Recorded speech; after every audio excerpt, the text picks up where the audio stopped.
পরাশক্তির বিকেন্দ্রীকরণ হয়েছে, কিন্তু আমরা এসবের সুযোগ নিতে পারিনি।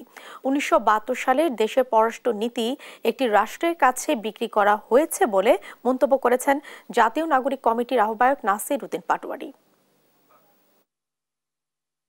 আমাদের যে গ্লোবাল ডেস্ক গুলো রয়েছে ফরেন মিনিস্ট্রিতে, সেগুলো কিন্তু আমরা এখনো শক্তিশালী করতে পারি নাই, এবং এই গ্লোবাল ডেস্ক গুলো যদি আমরা শক্তিশালী না করতে পারি, সেখানে প্রপার রাইট পিপলকে রাইট জায়গায় যদি না বসাতে পারি, তাহলে এটা আসলে আমরা সাউথ এশিয়া কোনো পুরো বিশ্বে কোথাও আমরা ওই জায়গাটা পাবো না।